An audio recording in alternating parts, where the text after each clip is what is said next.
செல்வங்களுக்கு வணக்கம். 2 முட்டாள் ஆடுகள். அது ஒரு அடர்ந்த காடு. அந்த காட்டின் நடுவே ஒரு குறுகிய பாலம் ஒன்று ஆற்றின் நடுவில் இருந்தது. ஒரு நாள் அந்த பாலத்தை கடப்பதற்கு 2 ஆடுகள் பாலத்தின் அருகே வந்து கொண்டிருந்தன. ஒரு ஆடு பாலத்தின் ஒரு முனையிலும் மற்றொன்று ஆடு மறுமுனையிலும் வந்து நின்றன.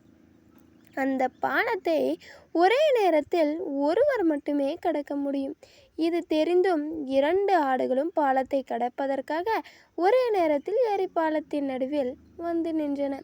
முதலாவது ஆடு, எனக்கு வழிவிடு, நான் செல்ல வேண்டும் என்றது. உடனே 2வது ஆடு, நான் தான் முதலில் வந்தேன், எனக்கு நீதான் வழிவிட வேண்டும் என்றது. இப்படியே 2 ஆடுகளும் விட்டு கொடுக்காமல் சண்டையிட தொடங்கின. சண்டையிடும்போது 2 ஆடுகளின் கால்களும் பிடிமானமான என்று ஆற்றில் விழத் தொடங்கின. ஆற்றில் விழுந்தவுடன் 2 ஆடுகளும் தாங்கள் செய்த தவறை நினைத்து வருந்தின. இறுதியில் 2 ஆடுகளும் நீரில் மூழ்கி இருந்தன.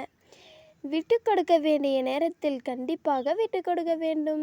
இந்த வீடியோவை பிடிச்சிருந்தா சப்ஸ்கிரைப் பண்ணிக்கோங்க, கூடவே ஒரு லைக்கும் போட்டுக்கோங்க.